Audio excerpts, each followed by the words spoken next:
সাহাবাদেরকে একবার তিনি এই সূরাটা তেলাওয়াত করে শোনালেন। সাহাবারা চুপচাপ, ঠিক যেমন এখন আপনারা চুপচাপ। আল্লাহর হাবিব বললেন, ও সাহাবারা, তোমরা তো এই সূরা শুনে চুপ করে বসে আছো, কিন্তু তায়েফের ময়দানে জিনদের কাছে এই সূরাটা আমি তেলাওয়াত করেছিলাম, তারা কিন্তু চুপচাপ বসে থাকে নাই। যতবার আমি ফাবিআইয়ি আলাኢ রাব্বিকুমা তুকাযযিবান পড়েছি, এই আয়াতের বিপরীতে তারা উত্তর দিয়েছে, কারণ এই আয়াতটা একটা প্রশ্ন। It's a question from your lord to mankind and jinnkind. এটা আল্লাহর পক্ষ থেকে মানব জাতি এবং জিন জাতির কাছে রেখে দেওয়া একটা প্রশ্ন। ফাবিআইয়ি আলাኢ রাব্বিকুমা তুকাযযিবান, আমার কোন নেয়ামতকে অস্বীকার করবি তুই? আল্লাহর কোন নেয়ামত অস্বীকার করার কোন ক্ষমতা আমাদের আছে? নাই, অসম্ভব। এজন্য এটা একটা প্রশ্ন। আল্লাহর হাবিব বললেন, আমার প্রাণের সাহাবারা, তোমাদের সামনে যখন সূরা রহমান তেলাওয়াত করলাম তোমরা চুপচাপ, কিন্তু তায়েফের ময়দানে যখন জিনদের কাছে তেলাওয়াত করেছি তখন তারা চুপচাপ থাকে নাই। যতবার আমি ফাবিআইয়ি আলাኢ রাব্বিকুমা তুকাযযিবান তেলাওয়াত করেছি, প্রত্যেকটা আয়াত শেষে এই প্রশ্নের উত্তর তারা দিয়েছে। সুবহানাল্লাহ পড়েন।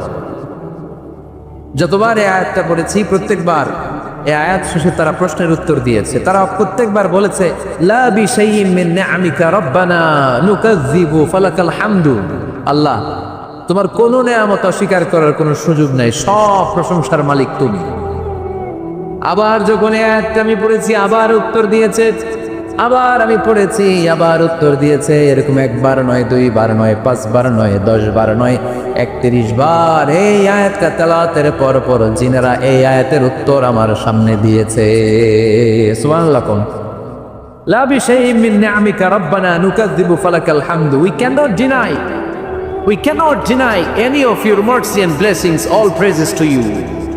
All praises to you. সব ক্ষমতার মালিক একজন, চিল্লায় বলতে হবে, তিনি কে? তিনি হচ্ছেন আল্লাহ।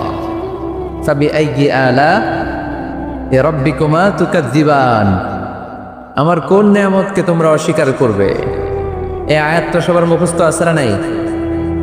মজার ব্যাপার হলো, এই আয়াতটা আল্লাহ তাআলা এই সূরার ভেতরে 1 বার, 2 বার, 5 বার, 10 বার নয়, 31 বার উল্লেখ করেছেন। কয়বার? 10 বার বললেও তো হইতো, 20 বার বললেও তো হতো, 31 বার বললেন কেন? তার মানে এটা জরুরি, এটার সিগনিফিক্যান্স, তাৎপর্য অনেক বেশি। যে জিনিস যত গুরুত্বপূর্ণ এটা বারবার বলতে হয়, ঠিক কিনা? এজন্য আল্লাহ তাআলা বারবার বলেছেন, বারবার আমাদেরকে সচেতন করেছেন। ফাবিআইয়ি আলাኢ রাব্বিকুমা তুকাযযিবান। আল্লাহ বলেছেন, এই মানব জাতি আর জিন জাতি, আমার কোন নেয়ামতকে তুই অস্বীকার করবি? বল, কোন নেয়ামতকে অস্বীকার করবে? বলেন, আল্লাহর কোন নেয়ামতকে অস্বীকার করার কোন সুযোগ আছে? ওয়া ইন তা'উদ্দু নি'মাতাল্লাহি লা তুহসুহা ইন্নাল ইনসানা লাযালুমুন কাফার। যদি আমার নেয়ামতগুলো গুনতে শুরু করে দাও, গুনতে গুনতে তোমার জীবন শেষ হয়ে যাবে, হায়াত ফুরিয়ে যাবে। আমি আল্লাহর নেয়ামত গুনে কশ্চিনকালেও তোমরা শেষ করতে পারবে? সাগরের জল যদি কালি হয়ে যায়, গাছের পাতা যদি খাতা হয়ে যায়, সাগরের জল নামক কালি দিয়ে গাছের পাতা নামক খাতার উপরে যদি আল্লাহর প্রশংসা লিখতে শুরু করে দেন, আল্লাহ বলে গাছের পাতাও ফুরিয়ে যাবে, সাগরের জলও ফুরিয়ে যাবে, কিন্তু আমার প্রশংসা করে তোমরা শেষ করতে পারবে না। এজন্য আল্লাহর প্রশংসা করতে হবে বেশি বেশি নাকি কম কম? কম কম না বেশি বেশি? ফাবিআইয়ি আলাኢ রাব্বিকুমা তুকাযযিবান, আমার কোন নেয়ামতকে তোরা অস্বীকার করবি? বল, O mankind and jinnkind, which of my mercy and blessings you wanna deny? আমার কোন নেয়ামতকে অস্বীকার করবি? অস্বীকার করার সুযোগ আছে? নাই। আল্লাহ হাবিব সাল্লাল্লাহু আলাইহি ওয়াসাল্লাম এই সূরাটাকে বড় পছন্দ করতেন। সূরাতু আর রহমান। সূরার নাম কি? আরো জোরে বলেন। কোরআনের 55 নম্বর সূরা এটা। কত নম্বর? আয়াত আছে 78টা। কয়টা? সূরাটা মাক্কি সূরা। কি সূরা? এবার প্রশ্ন করে উত্তর দেন। এই সূরাটা কোরআনের কততম সূরা? 55। আয়াত কয়টা? 78টা। মাক্কি না মাদানী? মাশাআল্লাহ, এই তো আপনারা উত্তর করতে পেরেছেন। এই সূরাটার একটা চমৎকার নাম আছে। বাইহাকী শরীফে আল্লাহর হাবিব সাল্লাল্লাহু আলাইহি ওয়াসাল্লাম ইরশাদ করেন, ইন্না লিকুল্লি শাইইন আরুস ওয়া আরুসুল কুরআনি সূরাতু আর রহমান।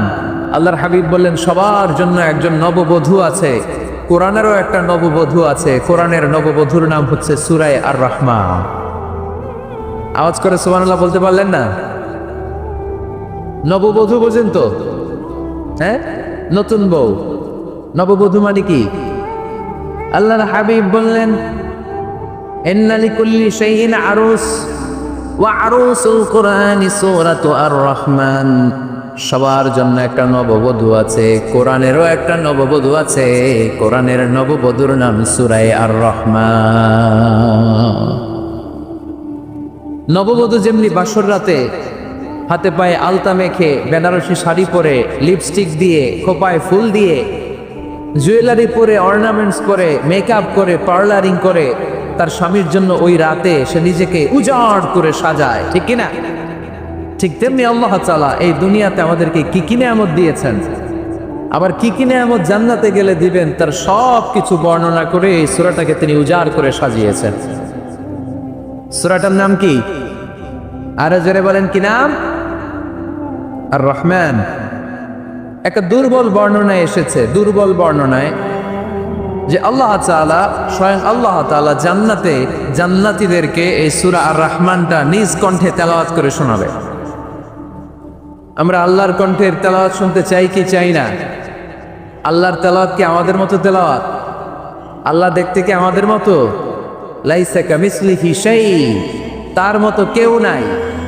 তার মতো কেউ আছে? তার মতো কেউ নাই। তিনি তার মতো। তিনি কার মতো? তিনি তার মতো। লাইসা কামিসলিহি শাই।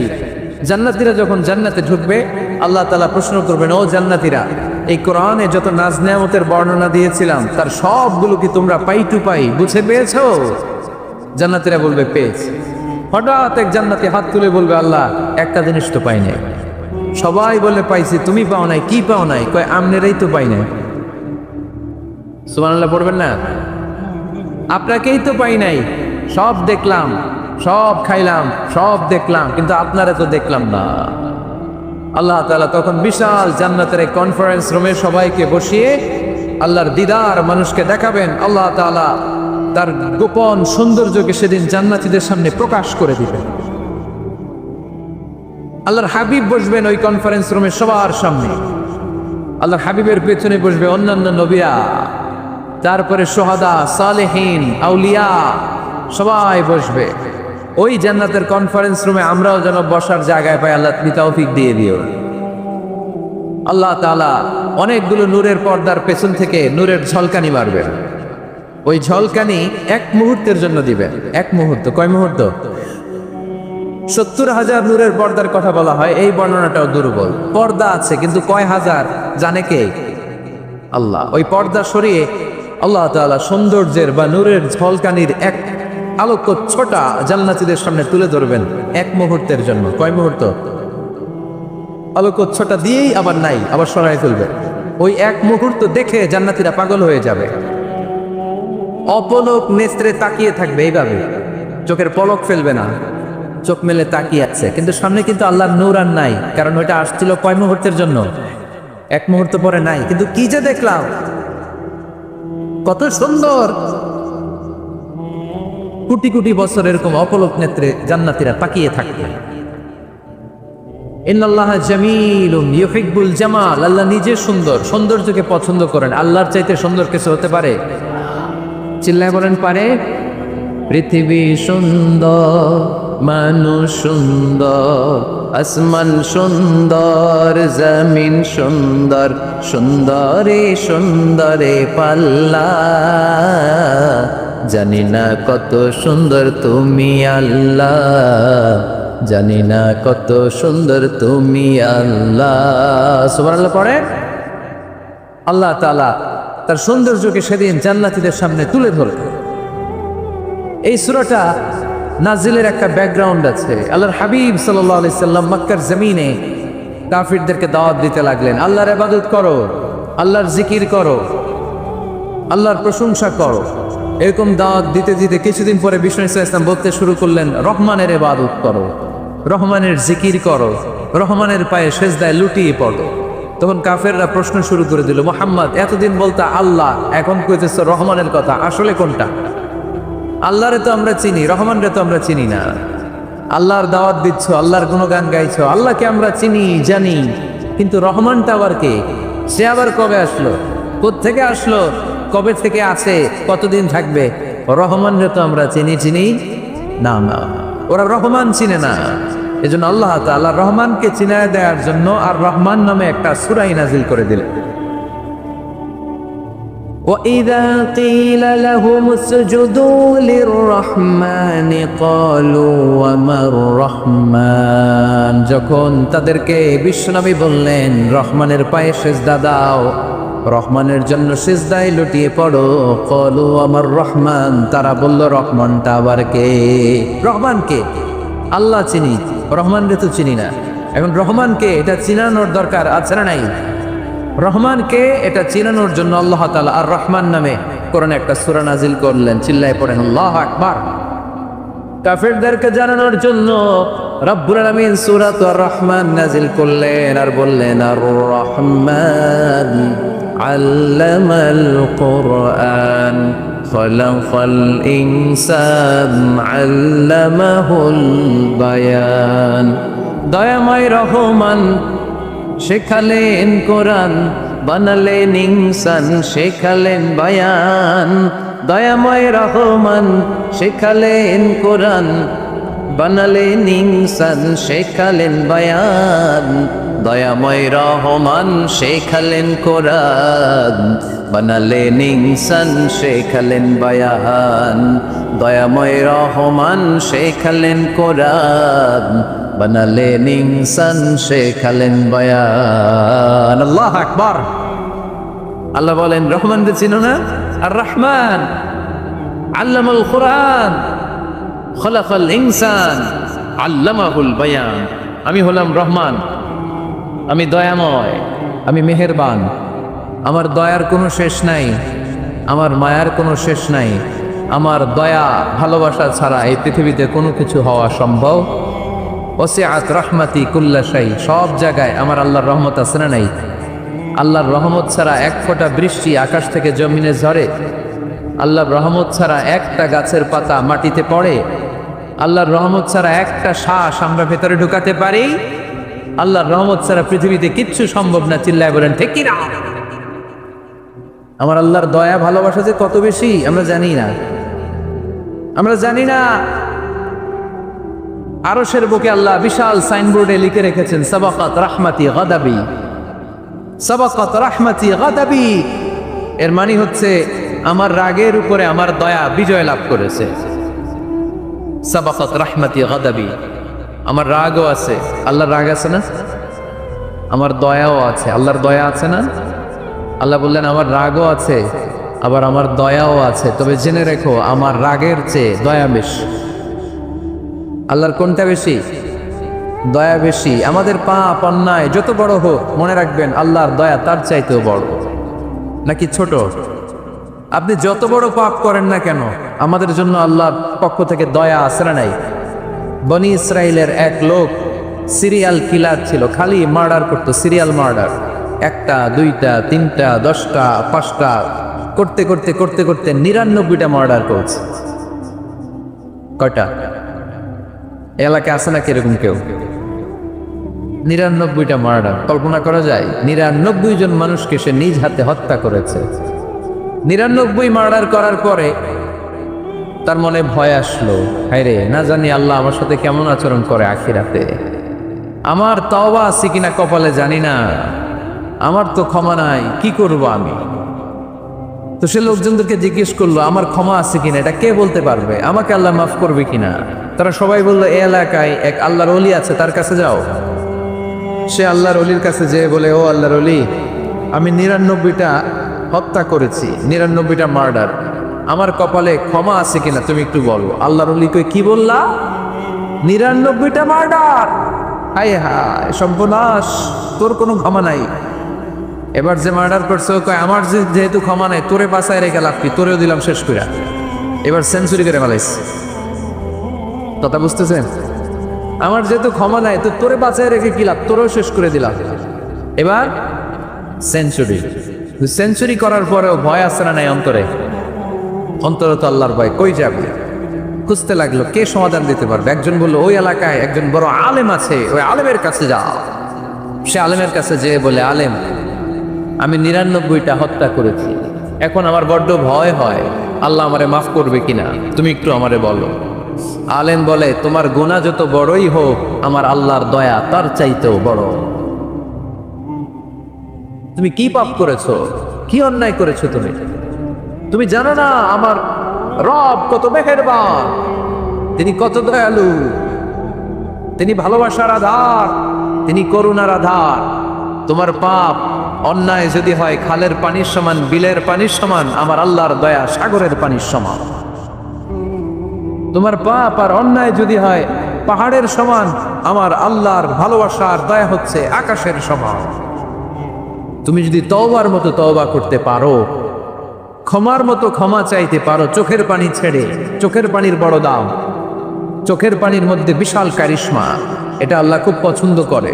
2 ফোঁটা পানি আল্লাহ পছন্দ করে। এক, জেহাদের ময়দানে শহীদের গা বেয়ে ঝরে পড়া রক্তের ফোঁটা। 2 হচ্ছে অনুতপ্ত বান্দার চোখের পানির ফোঁটা। বান্দা যখন অনুতপ্ত হয়ে চোখের পানি ছেড়ে কাঁদে, তার চোখের পানি চোখ বেয়ে নাকের ডগা বেয়ে মাটিতে পড়ার আগেই ওই অনুতপ্ত বান্দার সব গুনাহ আল্লাহ মাফ করে দেয়। সে জিজ্ঞেস করলো, আমার ক্ষমা আছে কিনা? আলেম বলে, আছে, ক্ষমা আছে।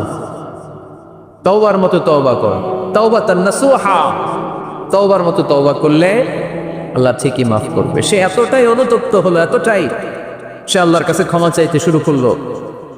আলেম পরামর্শ দিল, তুমি যে এলাকায় থাকো এলাকাটা ভালো না, এলাকাটা ছাড়ো, এখানে সব ডাকাতদের এলাকা, তুমি একটা ভালো এলাকায় যাও, ওখানে যে তওবা করে ভালো মানুষ হয়ে যাও। সে নিয়ত করে কাপড় চোপড় গুছিয়ে ভালো এলাকায় যাবে, ঘর থেকে বেরোয়ার সাথে সাথেই মালাকুল মউত চলে আসছে, তার রুহু কবজ করে ফেলছে। এখন রুহুকে নিয়ে যাবে, ফাজাত মালাইকাতুর রাহমা ওয়া মালাইকাতুল আযাব, রহমতের ফেরেশতারাও আসছে, আযাবের ফেরেশতারাও আসছে। রহমতের ফেরেশতারা বলে, না না, সে তওবার নিয়ত করেছে, যদিও তওবা করতে পারে নাই, যদিও ভালো এলাকায় যেতে পারে নাই, তওবার নিয়ত করেছে, অনুতপ্ত হয়েছে, ক্ষমা চাওয়ার চিন্তা করেছে, আমরা তার রুহ নিয়ে ইল্লিনে রেখে দেব। আযাবের ফেরেশতারা বলে, না না, 99টা হত্যা করার পরে আরো একটা হত্যা করে সেঞ্চুরি করেছে, এখনো তো ভালোভাবে তওবা করতে পারে নাই, তার রুহটা নিয়ে আমরা সিজ্জিনের ভেতরে ঢুকায় দেব। 2 দল ফেরেশতার মারামারি, এ বলে আমরা নিব, এ বলে আমরা নিব, ঝগড়া আছে না নাই? আল্লাহ বললেন, রাখো রাখো, ঝগড়ার দরকার নেই, এক কাজ করো, যেখানে মারা গিয়েছে ওইখান থেকে ফিতা দিয়ে মাপতে শুরু করো। ভালো এলাকাটা যদি কাছে হয় জান্নাতের ফেরেশতারা নেবে, খারাপ এলাকা যদি কাছে হয় জাহান্নামের ফেরেশতারা নেবে। খারাপ এলাকা তো একেবারেই কাছে, ঘর থেকে বেরোয়ার সাথে সাথে মৃত্যু হয়েছে, আর ভালো এলাকা তো অনেক দূর। আল্লাহ জামিন তারে আদেশ দিলেন, জামিন, এই অনুতপ্ত বান্দার জন্য তুই ভালো এলাকাটা কাছে চলে আ, ভালো এলাকাটার জামিনটা তুই সংকুচিত হয়ে যা, যদিও ঘর থেকে বের হয়েছে একেবারে কাছে, খারাপ এলাকাটা হাজার হাজার মাইল দূরে চলে যা।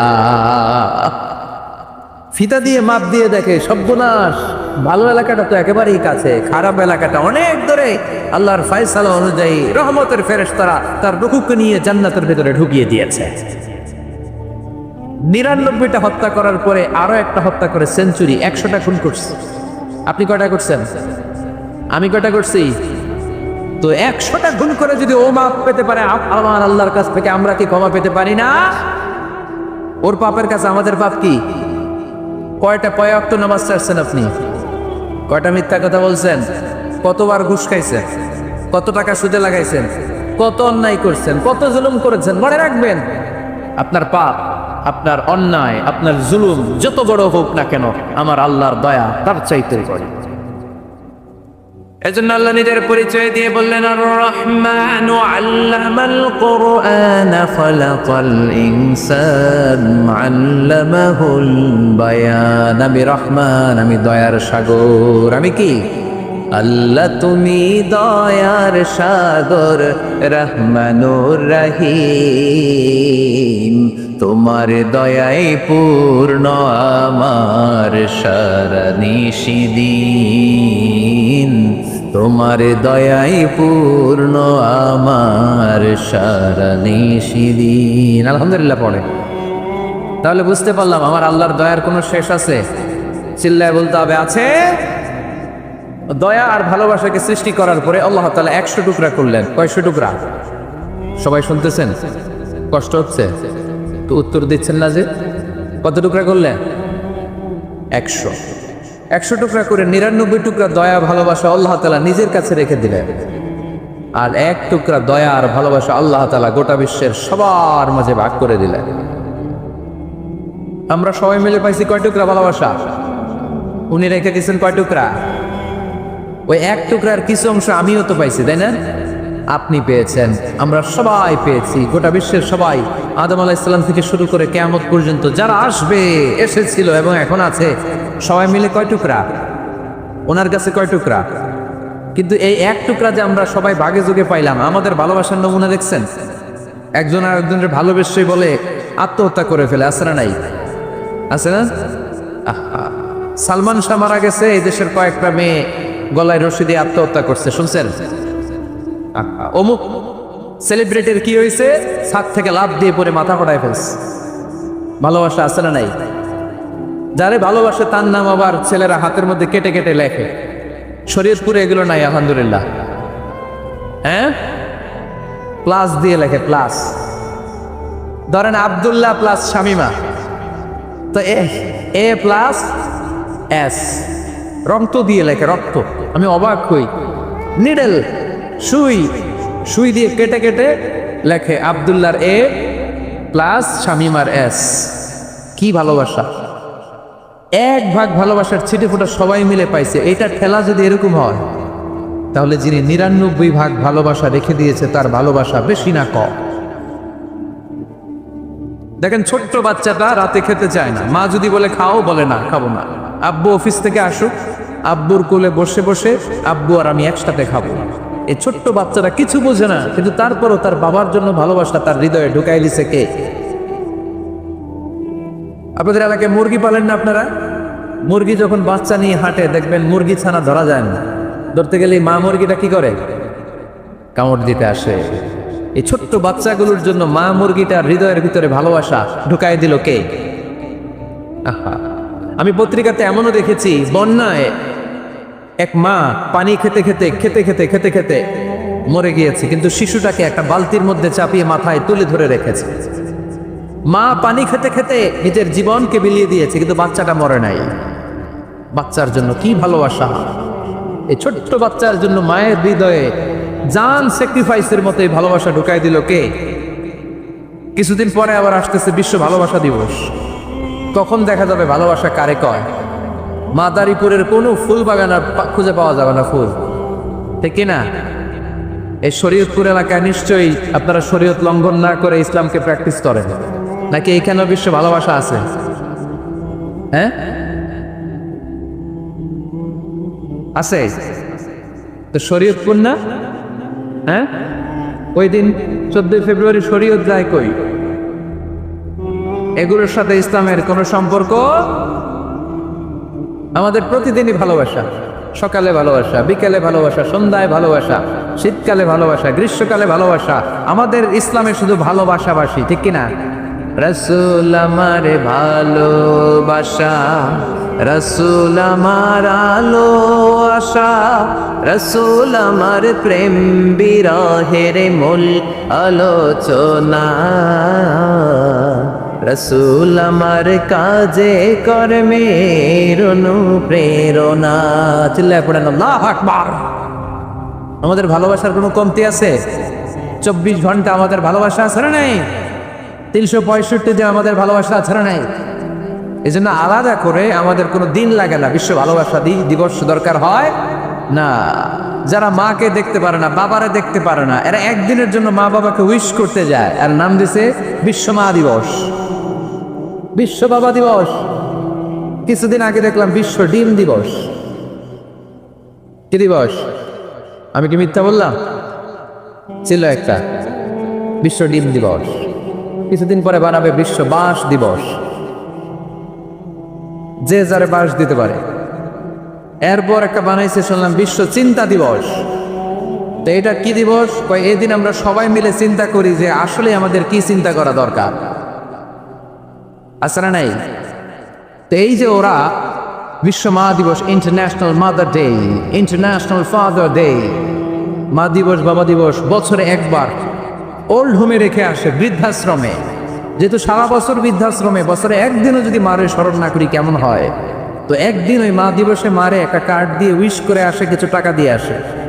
ওদের তো মা বাবার প্রতি দয়া নাই, শ্রদ্ধা নাই, ভালোবাসা নাই, এজন্য ঘটা করে ওদের দিবস পালন করা লাগে। আমাদের 24 ঘন্টা 365 দিনই ভালোবাসা, তাই এই দিবস ফিবসের আমাদের দরকার নাই। চিল্লায় বলেন ঠিক কিনা? জন্মের পর থেকেই তো আমাদের ভালোবাসা, মৃত্যু পর্যন্ত ভালোবাসা, আমৃত্যু ভালোবাসা। এই জন্য বিশ্ব ভালোবাসা দিবস, এটা ইসলাম কখনো সাপোর্ট করে না। ভালোবাসার কেন্দ্রবিন্দু একজন, চিল্লায় বলতে হবে তিনি কে? 100 টুকরা করে আমাদেরকে দিয়েছেন কয় টুকরা?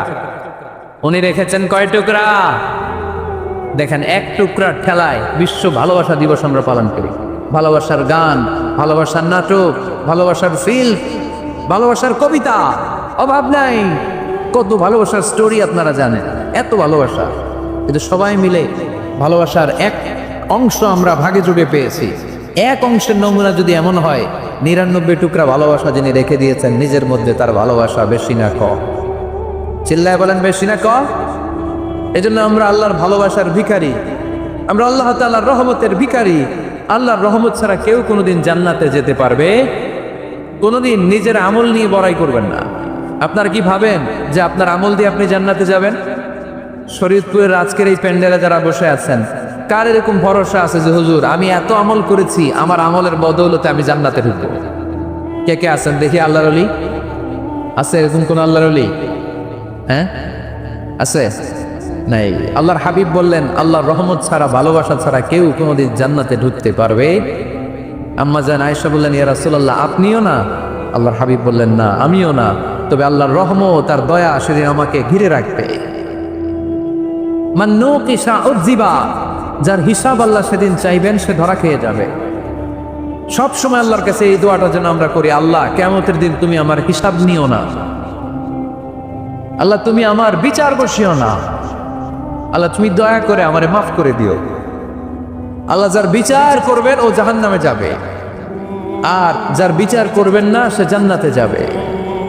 আল্লাহ যদি বিচার করে আর পাই টু পাই হিসাব নেয়, নামাজ পড়লি না কেন, রোজা রাখলি না কেন, মিথ্যা বললি কেন, খাদ্যে ভেজাল দিলি কেন, মাছে ফরমালিন দিলি কেন, যৌতুক খাইলি কেন, ঘুষ খাইলি কেন, উল্টাপাল্টা করলি কেন, জিনা করলি কেন, একটার পর একটা প্রশ্ন বানে যদি সেই ভয়ঙ্কর দিনে আল্লাহ আমাদেরকে জর্জরিত করে, আমাদের কোনো উত্তর আছে? সেদিন আমাদের বাঁচার কোনো উপায় আছে? তাই আমরা সবাই আল্লাহর কাছে দোয়া করবো, আল্লাহ কোনো বিচার টিচার মানি না, কোনো বিচার করতে পারবে না, দয়া করবা। কথা কয় না? কি করবে? এবার আওয়াজ করে বলেন, বিচার চান না দয়া চান? রোজ হাসরে আল্লাহ আমার করোনা বিচার, আল্লাহ করোনা বিচার, পড়েন আমিন। রোজ হাসরে আল্লাহ আমার করোনা বিচার, আল্লাহ করোনা বিচার, বিচার চাহে না তো দয়া চাহে এ গুনাহগার, আল্লাহ পড়েন আমিন। তিনি যদি দয়া করেন তবেই আমরা জান্নাত যেতে পারবো, ঠিক কিনা? এজন্য আল্লাহ বললেন, আর রহমানু আল্লামাল কুরআন খালাকাল ইনসান আল্লামাহুল বায়ান। আমি হলাম রহমান। কাফেররা বলে রহমানকে জানি না, রহমানকে চিনি না। আল্লাহ বলে রহমান রে চিনে না, ও আমার নাম রহমান, আমি দয়ালু, আমি মেহেরবান, ঠিক কিনা? এজন্য প্রতিদিন সূরা ফাতিহায় দ্বিতীয় আয়াতটা আমরা কি পড়ি? আর রহমান আর রহিম, ঠিক কিনা? তিনি দয়ার সাগর, তিনি মায়ার সাগর। আমরা বললাম, আল্লাহ ঠিক আছে আমরা বুঝেছি আপনি দয়ার সাগর, আর আপনি কি করেন? দ্বিতীয় আয়াতে আল্লাহ বললেন, আল্লামাল কোরআন, আমি কোরআন শিক্ষা দেই। শুধু দয়ার সাগর হয়ে আমি আল্লাহ বসে থাকি নাই, তোমাদের হেদায়েতের জন্য আমি কোরআন নাজিল করে দিয়েছি। আল্লামাল কোরআন, আমি কোরআন শিক্ষা দেই। আমাদেরকে কোরআন শিখিয়েছে কে? বিশ্বনবীকে কোরআন শিখিয়েছে কে? আল্লাহ। এজন্য দুনিয়াতেও যারা কোরআন শিখায় তাদের মর্যাদা বাড়ায় দেয় কে? বাংলার জমিনে যারা কোরআন শরীফ শিখায় এদের মর্যাদা সবচেয়ে কম, এদের বেতন সবচেয়ে কম, এরা সমাজে সবচেয়ে বেশি অবহেলিত, ঠিক কিনা? তা আল্লাহর কাছে এরা সবচেয়ে বেশি সম্মানিত। আল্লাহর হাবিব বললেন, খায়রুকুম মান তাআল্লামাল কুরআন ওয়া আল্লামাহু, তোমাদের মধ্যে আল্লাহ তাআলার কাছে সবচেয়ে প্রিয় শ্রেষ্ঠ ওই মানুষটা যে নিজে কোরআন পড়ে আবার অন্যরে পড়ায় দেয়। সুবহানাল্লাহ পড়ে। আপনি যদি কাউরে শুধু সূরা ফাতিহাটা শিখান, কোন সূরা? সূরা ফাতিহাটা যদি শিখায় দেন, সে যতদিন সূরা ফাতিহা তেলাওয়াত করবে ওই তার তেলাওয়াতের একটা পার্সেন্টেজ সওয়াব আপনার আমলনামায় আছে না নাই? সে যদি আবার আরেকজনের শিখায়, ওই লোক যদি আবার আরেকজনের শিখায় দেয়, এরকম যতজনকে তারা শিখাবে প্রত্যেকের তেলাওয়াতের একটা পার্সেন্টেজ সওয়াব আপনার আমলনামায় ঢুকায় দিবে কে? এজন্য কোরআন নিজেও শিখবো, অন্যকেও শেখাবো। রাজি আছেন তো? আপনাদের এখানে মসজিদে কোরআন শিক্ষার আসর আছে নাকি? হ্যাঁ, এই যে বাড়ির পাশে যে একটা মসজিদ দেখলাম, কোরআন শিখায়। কিবার শিখায়? প্রতিদিন। কে শিখায়? ইমাম সাহেব। বেতন টেতন দেন তো? কত দেন মাসে? ৫,০০০। বলে কি এক একটা ইমামের কমসে কম ১,০০,০০০ টাকা বেতন হওয়া দরকার, ঠিক কিনা? না খেয়ে না পড়ে অল্পতে তুষ্ট থেকে যারা শুকরিয়া করে এরা আমাদের আইম্মাতুল মাসাজিদ, মসজিদের ইমামরা, মসজিদের মুয়াজ্জিনরা। এক একটা মসজিদের মুয়াজ্জিনের গলা হবে এরকম বিশাল উঁচু। কিয়ামতের ময়দানে সবাই আমরা এর দিকে তাকায় থাকবো, কিরে ভাই তোর গলা উঁচু কেন? সে বলবে আমার এই গলা দিয়ে প্রতিদিন ৫ বার আমি আজান দিয়েছি। কিয়ামতের ময়দানে ঠিকই সম্মানিত, দুনিয়ায় আমরা চিনলাম না ওনাদেরকে। এজন্য কোরআন শিক্ষার আসর জন্য আমরা গড়ে তুলি। তালিমুল কোরআন প্রজেক্ট লাগবে, শিশুদের কোরআন শিক্ষার আসর, নারীদের কোরআন শিক্ষার আসর, বয়স্কদের কোরআন শিক্ষার আসর। আমরা কোরআন শিখে মরতে চাই, কোরআন জেনে মরতে চাই। No excuse will be granted that day. সেদিন আল্লাহ কোনো এক্সকিউজ গ্রহণ করবে না। সব পারো, হিন্দি তো ঠিকই কইতে পারো। হিন্দিতে কথা কইতে পারে না ছেলেপেলেরা? হিন্দি সিনেমা এমন দেখা দেখে হিন্দিতে কথা কইতে পারে। তো হিন্দি ভাষা বুঝতে পারলে, শিখতে পারলে আরবি পারলা না কেন? কোনো এক্সকিউজ, ওজোর, আপত্তি সেদিন আল্লাহ গ্রহণ করবে না। শরীয়তপুরের ভাইরা, আসুন আমরা কোরআন শিখি, আসুন আমরা কোরআন পড়ি। প্রতিদিন একটা আয়াত হলেও কমপক্ষে আমরা যেন কোরআনের অর্থ পড়ি, বঙ্গানুবাদ করি। রাজি আছেন তো? আপনাদের স্মার্টফোন আছে কার কার হাতে দেখি?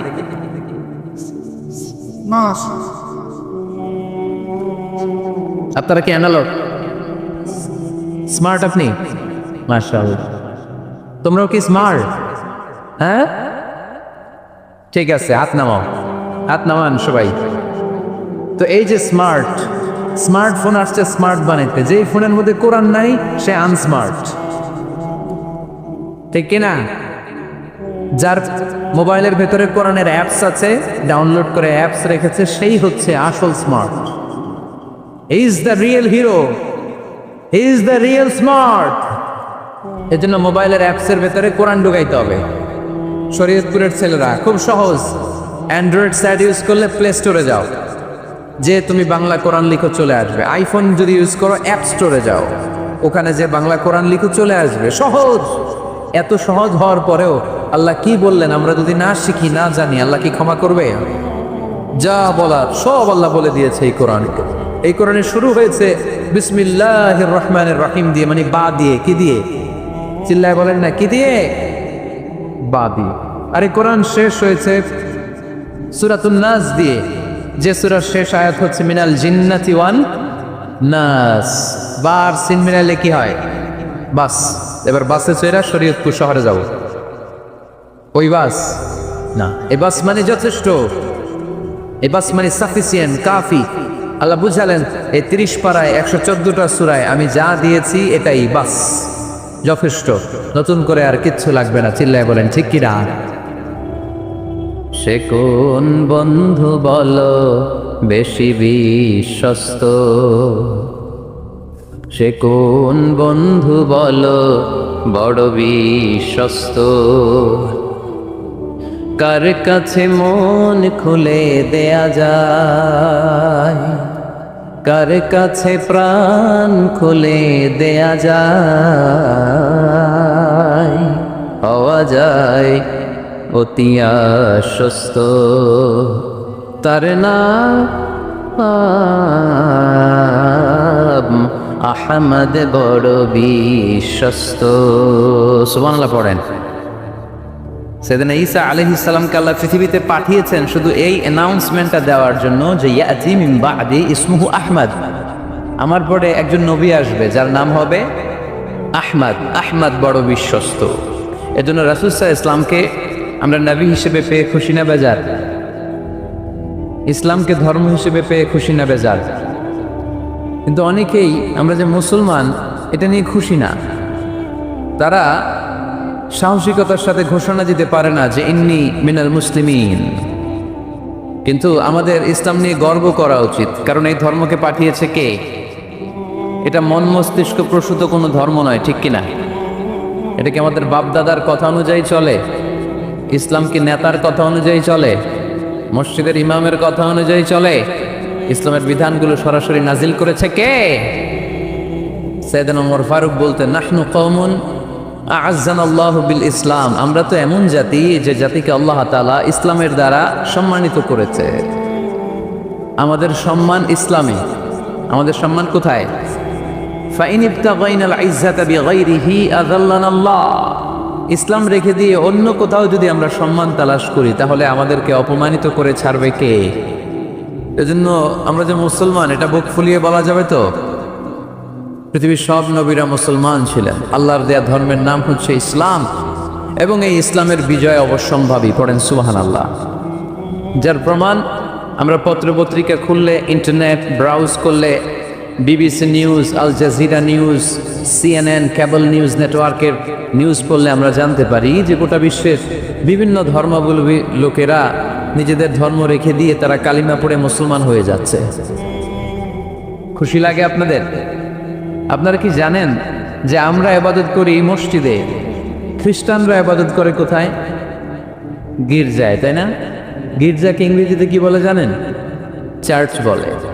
তো ইউরোপে এবং আমেরিকাতে যে গির্জাগুলো আছে, এই গির্জাগুলো তারা বিক্রি করতে শুরু করে দিয়েছে। এর কারণ খ্রিস্টানরা তাদের গির্জাগুলোতে ইবাদত করতে যায় না। আমরা তো নামাজ 3 ওয়াক্ত পড়ি, 2 ওয়াক্ত বা 5 ওয়াক্ত, 7 দিনে তো একবার হাজিরা দিতে যাই, ঠিক কিনা?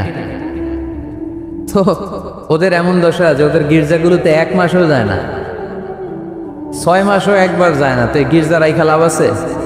লাভ নাই। এই গির্জা ওরা বিক্রি করতে শুরু করেছে। আর ওখানকার মুসলিম কমিউনিটির নেতারা এই সুযোগে এই গির্জাগুলো কম দামি কিনে এটারে মসজিদ বানাইতে শুরু করছে।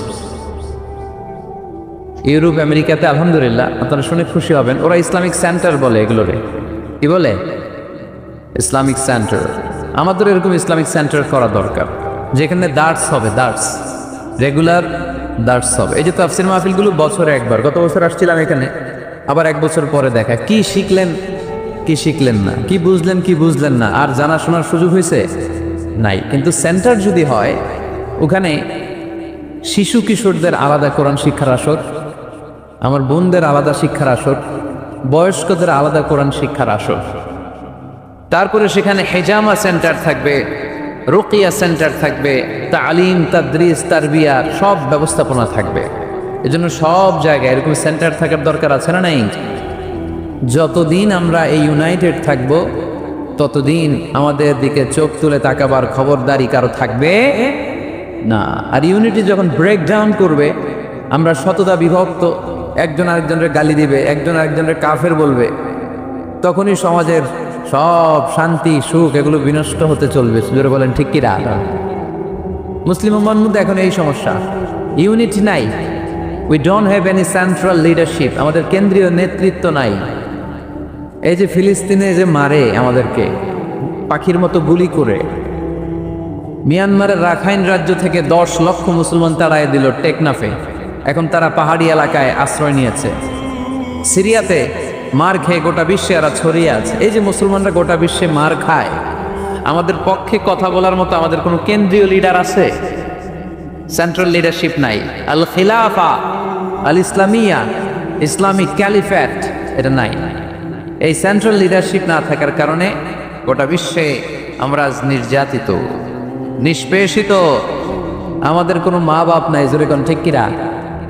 এদিকে লাথি মারলে ওইদিকে যাই, ওদিকে লাথি মারলে এদিকে আসি। আমাদের পক্ষ নিয়ে, আমাদের স্বার্থ নিয়ে যে কথা বলবে, জাতিসংঘে হুঙ্কার তুলবে, OIC থেকে ঘোষণা আসবে, ওরকম একটা নেতাও আমাদের নাই, জোরে বলেন ঠিক কিনা? ওমরে ফারুকের মতো যদি একটা নেতা থাকতো, তাহলে গোটা বিশ্বে মুসলমানরা এক আমব্রেলার নিচে, এক ছাতার নিচে চলে আসতো, তাই না? এমন সাহাবী ছিলেন বিষ্ণু ইসলাম তার ব্যাপারে বলেছেন, আসাদুহুম ফি আমরিল্লাহি ওমর। আল্লাহর জমিনে আল্লাহর দ্বীন বাস্তবায়নের জন্য সবচেয়ে কঠিন সাহাবী ছিল যিনি, তিনি হচ্ছেন ওমর। মুনাফিকরা ওমরে ফারুককে দেখে ভয় পেত, খোদ শয়তান ইবলিস ওমরে ফারুককে দেখে ভয় পেত। আলহামদুলিল্লাহ পড়বেন না? বিষ্ণু ইসলাম বলতেন, ওমর তুমি যদি এই রাস্তা দিয়ে হাঁটো আর শয়তান তোমারে দেখে, তাহলে শয়তান এই রাস্তা রেখে দিয়ে অন্য রাস্তা দিয়ে হাঁটে। লা নবিয়্যা বা'দি ওয়ালা রাসূলা। আল্লাহ রাসূল বললেন, আমার পরে কোনো নবীও নাই, রাসূলও নাই, তবে আমার পরে কেউ যদি নবী হতো, ওমর নবী হয়ে যেত। এরকম একজন ওমরের আমাদের দরকার। এরকম একজন ওমরের অপেক্ষায় আমরা। একজন হলেই চলবে, কয়জন লাগবে? যুগ জামানা পাল্টে দিতে চাই না অনেকজন, এক মানুষই আনতে পারে জাতির জাগরণ। এক মানুষই বিপদকালে বাঁচায় কাফেলায়, ক্ষুদ্র ডিঙ্গি বাঁচায় জাহাজ অসীম দরিয়ায়। কয়জন ওমর দরকার? আমরা সেই ওমরের জন্য অপেক্ষা করছি, যার নেতৃত্বে, যেই আল ইমাম আল মাহদি, যার নেতৃত্বে গোটা বিশ্বে শান্তি, সভ্যতা, ভদ্রতা আবার প্রতিষ্ঠিত হবে। এক ছাতার নিচে মুসলমানেরা থাকবে। কেউ কারো ব্যাপারে হৃদয়ে কোনো বিদ্বেষ রাখবে, ঘৃণা রাখবে, কেউ কাউকে গালি দিবে না।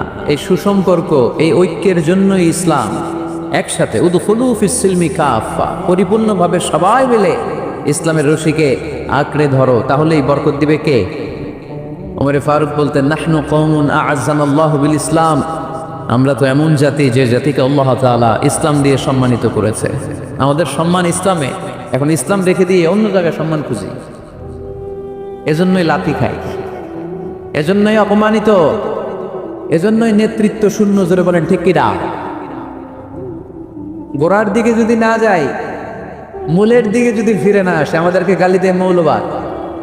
মৌলবাদ মানে হচ্ছে যে মূলের দিকে ফিরে আসে, return back to the root.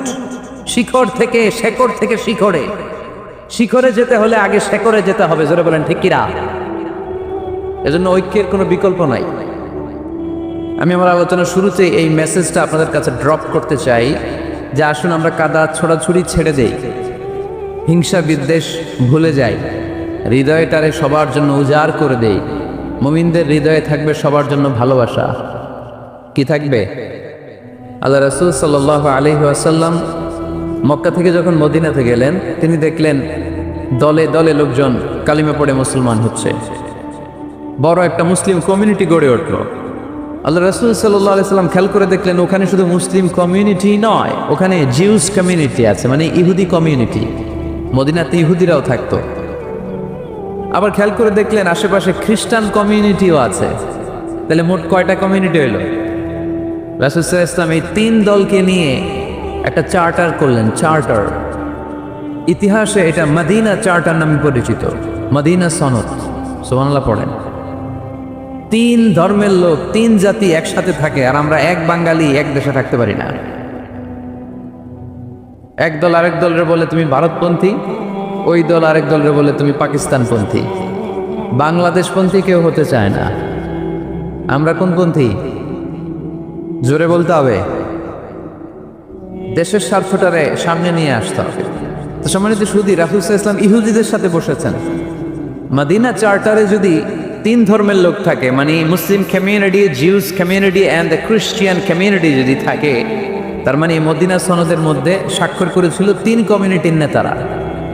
ইহুদিরাও ছিল, খ্রিস্টানরাও ছিল। তো আল্লাহ রাসূল সাল্লাল্লাহু আলাইহি ওয়াসাল্লাম ইহুদিদের সাথে বসেছেন, চুক্তি করেছেন 10 বছরের লম্বা সময়ের। খ্রিস্টানদের সাথে চুক্তি করেছেন। রাসূল সাল্লাল্লাহু আলাইহি ওয়াসাল্লাম খ্রিস্টানের সাথে বসতে পারে, ইহুদির সাথে বসে সনদ তৈরি করতে পারে, মদিনার সনদ। কিন্তু আমরা মুসলমানের সাথে বসতে পারি, একজন আরেকজনের ছায়া দেখতে পারে না। হিংসা, বিদ্বেষ, জেলাসি, অহংকার, ঠিক কিনা? লা ইয়াদখুলুল জান্নাতা মান কানা ফি কলবিহি হাববাতু খারদাল মিনাল কিবর। যার অন্তরে যাররা পরিমাণ অহংকার থাকে, সে কোশ্চিনকালেও আল্লাহর জান্নাতে প্রবেশ করতে পারবে না। আমরা যেন এই অহংকার থেকে মুক্ত হতে পারি। আমরা যেন ব্রড মাইন্ডেড হতে পারি, আমরা যেন ভিন্ন মতের লোকদেরকে রেসপেক্ট করতে পারি, ভিন্ন মতকেও যেন আমরা সহ্য করতে পারি। আমাদের দেশে এত কাদা ছোড়াছুড়ি, এত মারামারি কেন জানেন? আমরা ভিন্ন মতকে দমন করতে চাই, ভিন্ন মতকে আমরা স্পেস দিতে চাই না, ফলেই এত ঠেলাঠেলি। এজন্য মতামত বিভিন্ন থাকবে। This is the beauty of Islam, unity in diversity, unity in diversity. ঐক্য হবে, বৈচিত্র্যের মাঝে আমাদেরকে ঐক্য খুঁজতে হবে। এক একজন এক এক চেহারা, এই তুমি কালা হইলা কেন, তুমি খাটো হইলা কেন, তুমি লম্বু কেন, এরকম বললে চলবে? এই মেয়ে তুমি বিএনপি করো কেন, তুমি জামাত ইসলাম করো কেন, সব আমলিগ হয়ে যাও, বলা যাবে? তুমি এই পিসাবের মুরিদ কেন, আমি যে পিসাবের মুরিদ দিছি ওইখানে আসো না কেন, বলা যাবে না। Unity in diversity. রাসূল সাল্লাল্লাহু আলাইহি ওয়াসাল্লাম ইহুদিদেরকে স্পেস দিয়েছেন, খ্রিস্টানদেরকে স্পেস দিয়েছেন। মনে রাখতে হবে, ঐক্য প্রক্রিয়ার নাম হচ্ছে, এটা এমন একটা প্রক্রিয়া যেখানে সবাই একই চিন্তা চেতনা পোষণ করবে এমনটা নয়, বরং এক একজনের এক এক চিন্তা, কিন্তু মৌলিক বিষয়ে সবাই এক। ইউনিটি ইন ডাইভার্সিটি, বৈচিত্র্যের মাঝে আমাদেরকে ঐক্য খুঁজতে হবে। প্রিয় ভাইয়েরা, কথা বুঝতে পেরেছেন? আপনারা কি ঐক্যের পক্ষে না বিপক্ষে? আমরা যেন ঐক্যবদ্ধ হতে পারি, আল্লাহ তুমি তৌফিক দান করো। আমরা যেন হিংসা বিদ্বেষ ভুলে যে ইসলামের কল্যাণে কাজ করতে পারি, তুমি তৌফিক দান করো। আরো জোরে পড়ি আমিন। লক্ষ্মীপুর দৌলত খাঁ বাড়ির যুব সমাজের উদ্যোগে আজকের 2 দিনব্যাপী তাফসীরুল কোরআনের মাহফিলের সমাপনী রজনী। আজকের প্রোগ্রামের সম্মানিত সভাপতি হচ্ছেন অধ্যক্ষ গোলাম সারওয়ার সাইদি পীর সাহেব, আড়াইবাড়ি দরবার শরীফ, আমার প্রিয় নানা ভাই। উনি ফোন করে বললেন যে আসবেন প্রোগ্রামে আর কি, তো আসতেছেন আমার সাথে দেখা করার জন্য। অনেকদিন দেখা হয় না, মাঝখানে মালয়েশিয়াতে গিয়েছিলেন। 2 নানা নাতি মিলে ঘুরছি অনেক জায়গায়। মালয়েশিয়ার এক মন্ত্রণালয়েও আমরা অনেক ঘুরলাম, অনেকের সাথে আমরা মিটিং করলাম। তো হঠাৎ করে শুনলাম এখন স্টেজে ওঠার আগে নানা ভাই অসুস্থ হয়ে গেছেন, শ্বাসকষ্ট হচ্ছে, আসার কথা ছিল, এখন হসপিটালে যাবেন। তো আমরা আমার প্রিয় নানা ভাইয়ের জন্য সবাই মিলে আজকের প্রোগ্রাম থেকে দোয়া করি, আল্লাহ তাআলা যেন শিফায়ে কামেলা আজেলা নসিব করে, খুব দ্রুত সুস্থ হয়ে আবার যেন দাওয়াতি কাজে মনোনিবেশ করতে পারে, আল্লাহ তৌফিক দান করুক। আজকের প্রোগ্রামের সহসভাপতি হচ্ছেন মাওলানা আমিরুল ইসলাম সিদ্দিকী, খতিব, লক্ষ্মীপুর কেন্দ্রীয় জামে মসজিদ। আসছেন উনি? আচ্ছা, আপনি। প্রধান অতিথি জনাব অ্যাডভোকেট রাশেদুল কাউসার ভূঁইয়া জীবন, চেয়ারম্যান উপজেলা পরিষদ। আসছে? বিশেষ কাজে ঢাকা আছে। বিশেষ কাজে ঢাকা। বিশেষ অতিথি জনাব ইখতিয়ার আলম রনি, সাধারণ সম্পাদক বাংলাদেশ আওয়ামী লীগ, 9 নং কায়েমপুর ইউনিয়ন শাখা। আসছে? মাশাআল্লাহ। তারপর আপনাদের এখানে আইন মন্ত্রী আমাদের পাশের গ্রামে। আপনাদের পাশের গ্রামে, ওনার লোকেরা এসে দেখা করলো, আমি সালামও বললাম। ওনার আম্মা খুব অসুস্থ। ওনার আম্মা অসুস্থ, দোয়া চেয়েছে, আমরা দোয়া করি ওনার আম্মাকে আল্লাহ তাআলা সুস্থতা দান করুন। সম্মানিত ভাইরা, আমরা আর কথা না বাড়িয়ে সরাসরি আলোচনায় চলে যাই। আমি আপনাদের খেদমতে পবিত্র কালামুল্লাহ মাজিদের সূরাত আলে ইমরানের 133 নম্বর আয়াত তেলাওয়াত করেছি। সূরাটার নাম হচ্ছে সূরাত আলে ইমরান, ইমরানের বংশধর। ইমরান কে ছিল আপনারা জানেন? মারিয়াম আলাইহিস সালামের পিতা, ঈসা আলাইহিস সালামের নানা। সুবহানাল্লাহ পড়বেন না? ওনাদের ফ্যামিলিতে আল্লাহ তাআলার কাছে এতটাই পছন্দনীয় ছিল যে এই ফ্যামিলির নামে আল্লাহ কোরআনে একটা সূরাই দিয়ে দিলেন, আলে ইমরান। আরবিতে পরিবার বা ফ্যামিলি, এটা বোঝানোর জন্য আরবিতে 2টা শব্দ ব্যবহার হয়। এক হচ্ছে আহাল আর একটা আল। আহাল এটা সম্মানিতদের ক্ষেত্রেও হয়, আবার সাধারণ মানুষদের ক্ষেত্রেও হয়। যেমন রাসূল সাল্লাল্লাহু আলাইহি ওয়াসাল্লামের পরিবারবর্গ, ওনারা অনেক সম্মানিতা, অনেক সম্মানিত। তো আল্লাহ রাসূল সাল্লাল্লাহু আলাইহি ওয়াসাল্লামের পরিবারের ক্ষেত্রে বলা হয় আহলে বাইত। আবার আমার পরিবার, আপনার পরিবার, আমাদের পরিবার বা স্ত্রী, এটা বোঝাতেও আরবিতে আহাল শব্দটা ব্যবহৃত হয়। কিন্তু আল শব্দটা সাধারণ কোনো ফ্যামিলির ক্ষেত্রে আল্লাহ ব্যবহার করেন নাই। ভালো হোক বা খারাপ হোক, সম্ভ্রান্ত হওয়া লাগবে, ডিগনিফাইড অ্যান্ড প্রেস্টিজিয়াস ফ্যামিলি হওয়া লাগবে। ডিগনিফাইড ফ্যামিলির যদি হয়,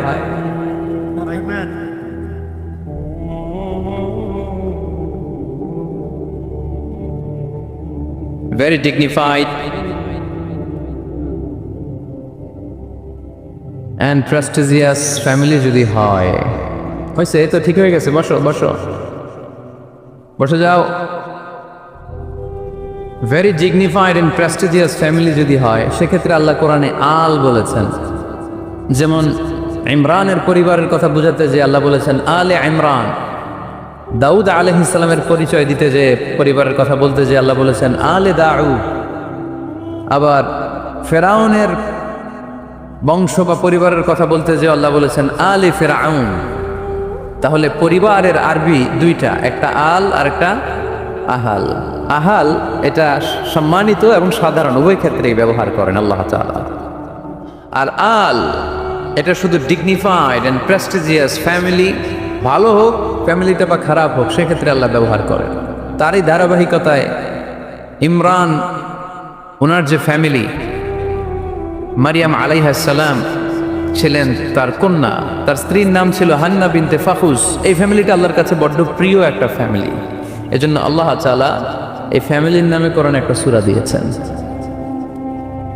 কোরআনের চ্যাপ্টারাইজেশন গুলো অনেক সুন্দর। আমি প্রায় বলে থাকি মানুষের নামে সূরা, প্রাণীর নামে সূরা, বংশের নামে একটা সূরা আছে, সূরাত কুরাইশ আছে না? এটা একটা বংশের নামে, তাই না? প্রাণীর নামে আছে বড় প্রাণী, ছোট প্রাণী। স্থলের সবচেয়ে বড় প্রাণী হাতি, আছে না সূরা? সূরা ফিল। আবার স্থলের সবচেয়ে ছোট প্রাণী পিঁপড়া, আছে না? আন্নাম, সূরাতু আন-নামল। তারপর মৌমাছির নামে আছে সূরা সূরাতু আন-নাহল। মধু খান তো আপনারা? মধু, খাঁটি মধু পাওয়া যায় এলাকায়, খুব পাওয়ারফুল খাবার। কিন্তু সাইবেরিয়ান এলাকায় ওরা মদ খায়। জিজ্ঞেস করলাম কেন? কয় খুব ঠান্ডা। আমি বললাম মধু খাইও, আরো বেশি গরম হবা। মদ খেলেও শরীর গরম হয়, কিন্তু মধু খেলে তার চেয়ে বেশি গরম হয়। রাসূল সাল্লাল্লাহু আলাইহি ওয়াসাল্লাম মধু খেতেন। কিছু কিছু হাদিয়া আল্লাহ রাসূল সাল্লাল্লাহু আলাইহি ওয়াসাল্লাম ফিরিয়ে দিতেন না। এর মধ্যে একটা হচ্ছে মধু। মধু দিলে বলতেন না যে না নিব না। আতর ফিরিয়ে দিতেন না। বালিশ, বালিশ খুব পছন্দ করতেন আল্লাহ রাসূল। ঠেকনা দিয়ে বসতে পছন্দ করতেন। সুবহানাল্লাহ পড়েন। রাসূল সাল্লাল্লাহু আলাইহি ওয়াসাল্লামের কাছে একটা কসমেটিক্সের বক্স থাকতো সবসময়, জরুরি 5-6টা জিনিস এর ভেতরে থাকতো। ওখানে আল্লাহ রাসূল সাল্লাল্লাহু আলাইহি ওয়াসাল্লাম চিরুনি রাখতেন। চিরুনি, আপনারা চুল আঁচড়ান তো চিরুনি দিয়ে, সবসময় পরিপাটি থাকবেন, এটা সুন্নাহ। পরিচ্ছন্ন ফিট থাকা, সবসময় গেট আপটা ভালো থাকে, এটা সুন্নাহ। আল্লাহ রাসূল সাল্লাল্লাহু আলাইহি ওয়াসাল্লাম কোনো বিদেশি ডেলিগেট আসলে তাদের সাথে দেখা করার আগে সময় নিতেন, নিজেকে গুছিয়ে নিতেন। সুবহানাল্লাহ পড়েন। চুলগুলো আঁচড়ে রাখতেন এই চিরুনি দিয়ে। তাহলে ব্যক্তিগত কসমেটিক্স বক্সে আল্লাহ রাসূল সাল্লাল্লাহু আলাইহি ওয়াসাল্লাম যে জিনিসগুলো রাখতেন তোর মধ্যে একটি হচ্ছে চিরুনি। 2 নম্বর আল্লাহ রাসূল সাল্লাল্লাহু আলাইহি ওয়াসাল্লাম জাইতুনের তেলের একটা ছোট্ট বোতল রাখতেন। ওয়াত-তিনি ওয়াজ জাইতুন, অলিভ অয়েল। অলিভ অয়েলের ওয়াজ করেছি গত বছর।